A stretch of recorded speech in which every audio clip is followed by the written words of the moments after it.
नमस्कार। मैं Nafisa Bano, assistant professor government law college Ajmer से।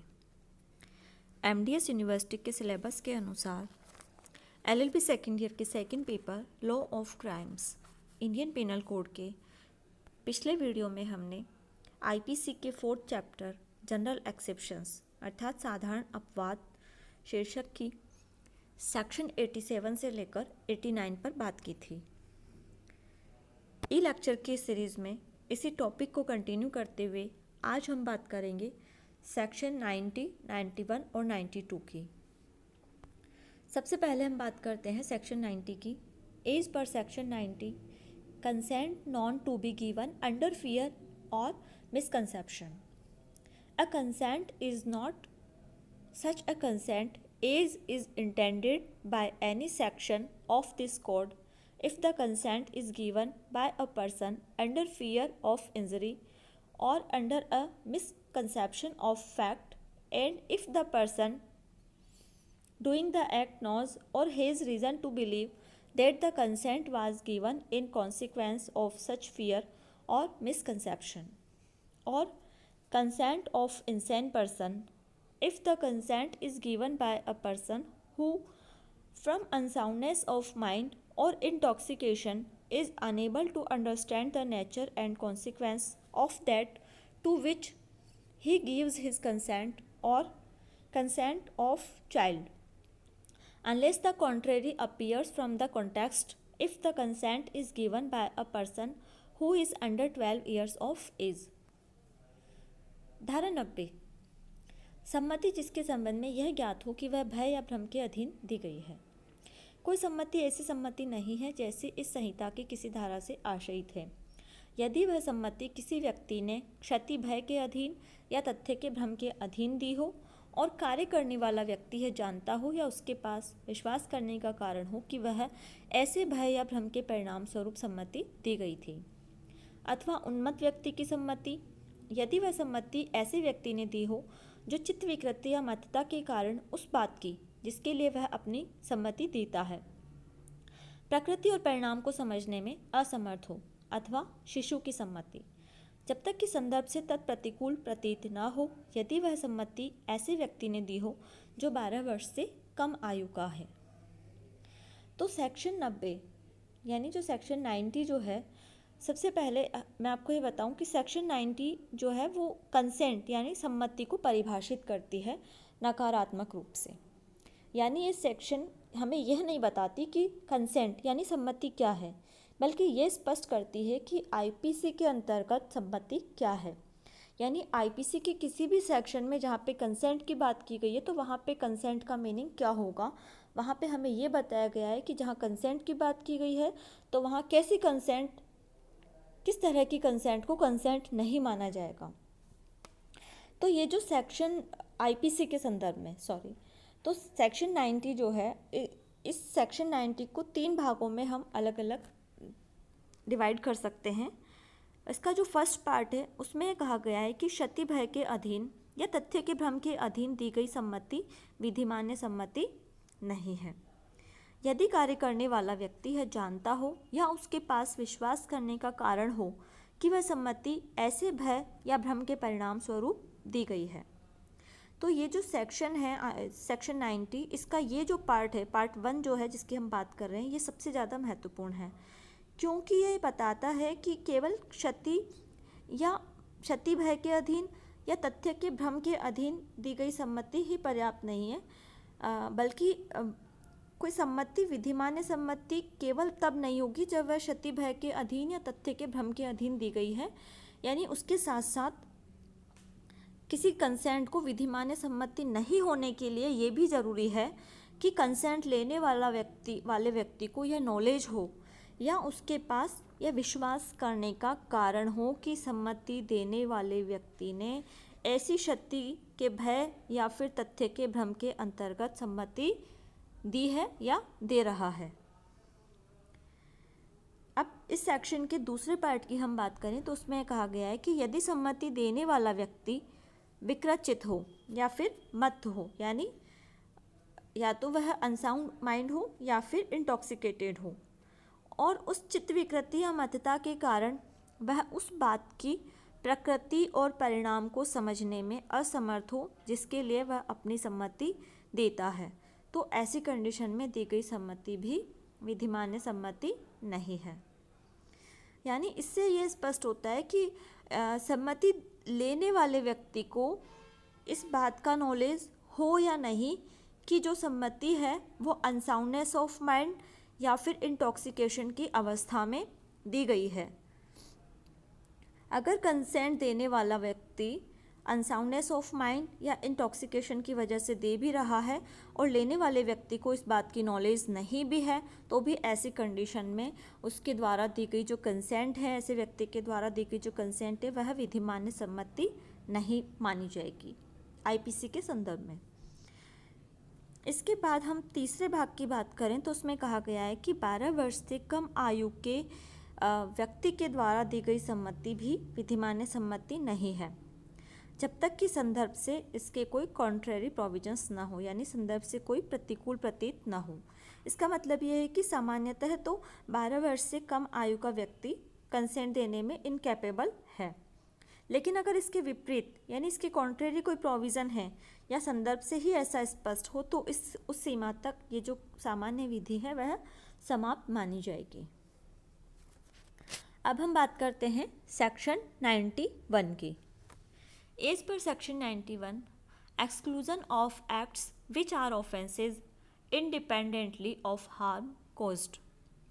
The exceptions in section 87, 88 and 89 do not extend to acts which are offences independently of any harm which they may cause or be intended to cause or be known to be likely to cause to the person giving the consent or on whose behalf the consent is given. Section 91 ऐसे कार्यों का अपवर्जन जो कारित अपहानि के बिना भी स्वतः अपराध है। धारा 87, 88 और 89 के अपवादों का विस्तार उन कार्यों पर नहीं है जो उस अपहानि के बिना भी स्वतः अपराध है, जो उस व्यक्ति को जो सम्मति देता है या जिसकी ओर से सम्मति दी जाती है उन कार्यों से कारित हो या कारित किए जाने का आशय हो या कारित होने की संभाव्यता ज्ञात हो। यानी सेक्शन 91 जो है वह यह स्पष्ट करती है कि वे कार्य जो उस अपहानि के बिना भी स्वतः अपराध है, जो कि सम्मति देने वाले व्यक्ति को या जिसकी ओर से सम्मति दी जाती है उस व्यक्ति को उन कार्यों से कारित हो या कारित किए जाने का आशय हो या कारित होने की संभाव्यता का ज्ञान हो। यानी ऐसे सभी मामलों में जो कि सेक्शन 87, 88 और 89 के ऐसे सभी मामलों में ये सेक्शन 87, 88 और 89 के अपवादों का लाभ नहीं दिया जाएगा। जैसा कि इसका एक जो इलस्ट्रेशन है उसमें ये बताया गया है, इस बात को अच्छी तरह से स्पष्ट किया गया है कि मिसकैरेज कराना, जब तक कि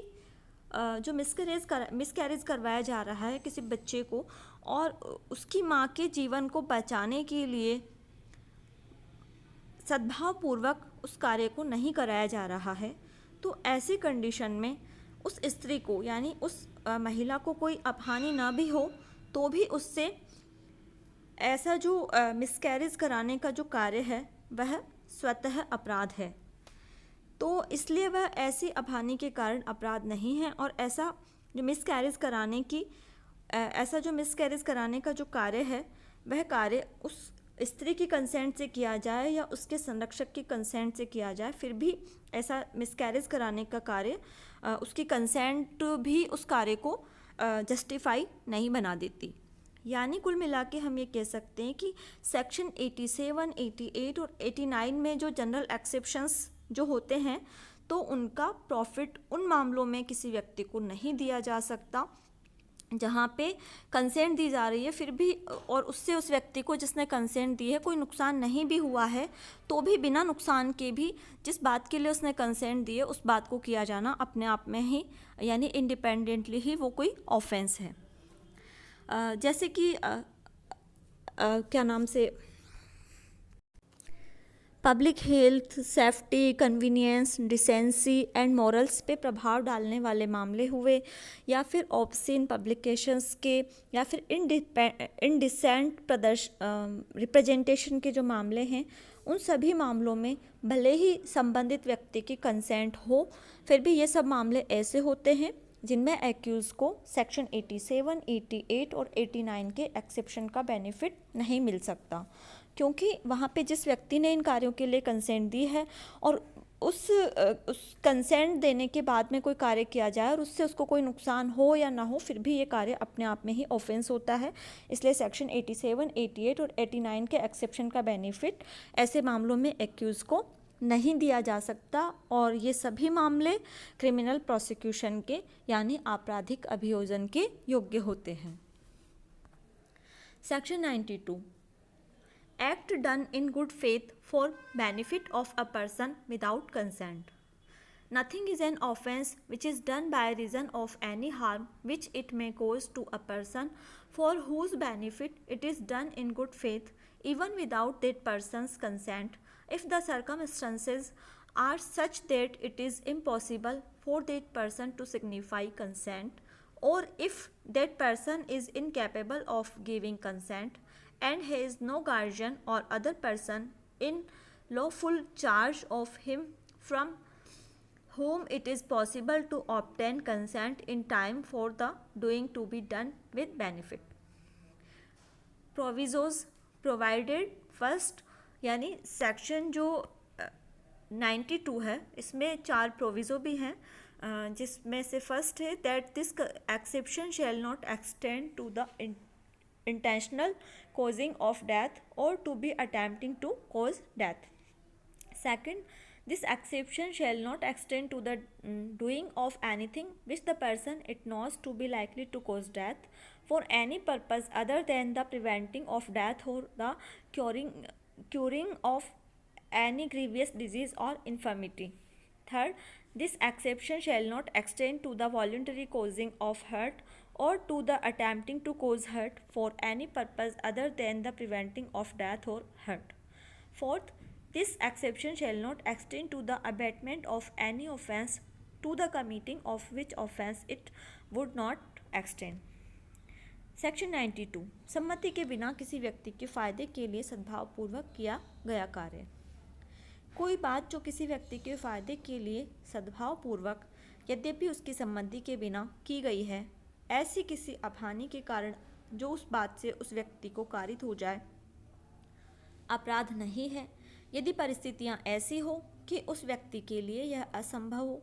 कि वह अपनी सम्मति प्रकट करे, या वह व्यक्ति सम्मति देने के लिए असमर्थ हो और उसका कोई संरक्षक या विधिपूर्ण भार साधक कोई दूसरा व्यक्ति ना हो जिससे ऐसे समय पर सम्मति अभिप्राप्त करना संभव हो कि वह बात फायदे के साथ की जा सके। सेक्शन 92 में 4 प्रोविज़ो यानी परंतु भी हैं, इसमें ये मैं भी आपको एक्सप्लेन करती हूँ। तो पहले अगर हम बात करें सेक्शन 92 की, तो सेक्शन 92 जो है वो ये कहती है कि जब किसी व्यक्ति के फ़ायदे के लिए सद्भावपूर्वक यानी गुड फेथ में और उसके कंसेंट के बिना कोई कार्य किया जाता है,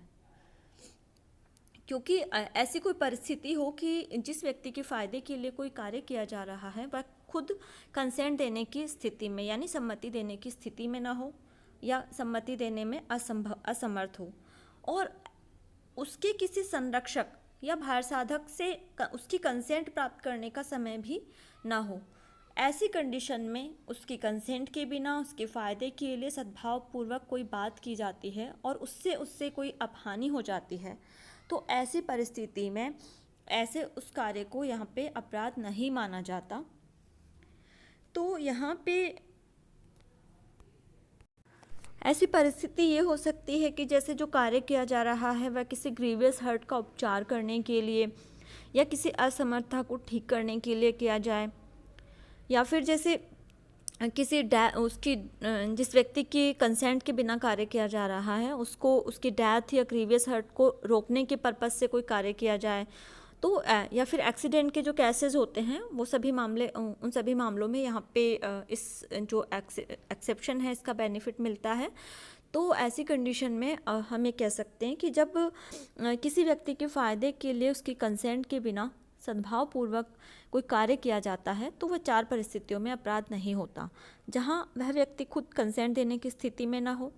दूसरी बात, जहाँ उस व्यक्ति के संरक्षक या भार साधक की सम्मति प्राप्त करने का समय ना हो। तीसरी बात, जहाँ वह कार्य किसी डेथ या ग्रीवियस हर्ट को रोकने के पर्पज से किया जाए। चौथी बात, जहाँ वह कार्य किसी ग्रीवियस हर्ट का उपचार करने के लिए किसी असमर्थता को ठीक करने के लिए किया जाए। तो ऐसी परिस्थितियों में इस तरह के कार्य को ऑफेंस नहीं माना जाता। इसे स्पष्ट करने के लिए इसमें यहाँ पे इस सेक्शन के ही साथ में 4 इलस्ट्रेशंस भी दिए गए हैं। फर्स्ट जो 2 इलस्ट्रेशंस दिए गए हैं वो उन परिस्थितियों को बताते हैं जब व्यक्ति स्वयं अपनी खुद की कंसेंट देने में असमर्थ होता है, जबकि लास्ट जो 2 यहाँ पे इलस्ट्रेशंस दिए गए हैं वो उन परिस्थितियों को बताते हैं जहाँ व्यक्ति स्वयं अपनी कंसेंट देने में असमर्थ है और उसकी ओर से अन्य व्यक्ति भी कंसेंट देने में अन्य व्यक्ति की कंसेंट प्राप्त करने का समय भी नहीं है। तो जैसे कि फर्स्ट वाला जो इलस्ट्रेशन है वो ये कहता है कि जेड अपने घोड़े से गिर गया और मूर्छित हो गया। ए शल्य चिकित्सक जिसको अपन कहते हैं सर्जन, उसका ये विचार है कि जेड के कपाल पर शल्य क्रिया आवश्यक है। ए जेड की डेथ कायद करने का इंटेंशन न रखते हुए किंतु सद्भावपूर्वक जेड के फायदे के लिए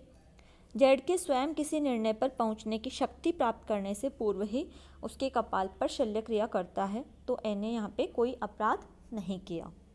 सिंपल। सेकेंड इलस्ट्रेशन में कहा गया है कि जेड को एक बाघ उठा ले जाता है, यह जानते हुए कि संभाव्य है कि गोली लगने से जेड मर जाए, किंतु जेड की डेथ कायद करने का इंटेंशन न रखते हुए और सद्भावपूर्वक जेड के फायदे के इंटेंशन से ए उस बाघ पर फायर करता है। ए की गोली से जेड को मॉर्टल बाउंड हो जाता है, यानी मृत्युकारक घाव हो जाता है। ए ने यहाँ कोई अपराध नहीं किया, क्योंकि यहाँ पे ए का जो इंटेंशन था वो जेड को मारना नहीं था बल्कि उसको बचाना था, और उसने गुड फेथ में उसके फ़ायदे के लिए यहाँ पे काम किया था। थर्ड जो इलस्ट्रेशन है उसमें बताया गया है कि ए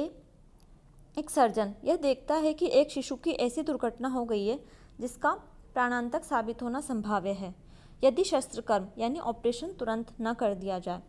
इतना समय नहीं है कि उस जो शिशु है चाइल्ड उसके संरक्षक से यानी उसके गार्जियन से आवेदन किया जा सके। ए सद्भावपूर्वक शिशु के फायदे का आशय रखते हुए और उसके शिशु के अन्यथा अनुनय करने पर भी शल्यक्रम यानी ऑपरेशन करता है। यहाँ पे ए ने कोई अपराध नहीं किया। लास्ट जो है वो ये कहता है कि एक शिशु जेड के साथ ए एक जलते हुए घर में है,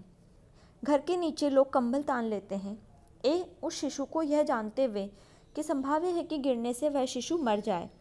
किंतु उस शिशु को मार डालने का इंटेंशन न रखते हुए और गुड फेथ में उस शिशु के फायदे के इंटेंशन से उसको घर की छत से नीचे गिरा देता है। यहाँ उस शिशु के यानी उस बच्चे के गिरने पर उसकी डेथ हो जाती है, तो भी यहाँ पर ए ने कोई ऑफेंस नहीं किया, क्योंकि सेक्शन 92 की सभी कंडीशंस यहाँ पे फुलफिल या सेटिस्फाई हो रही हैं।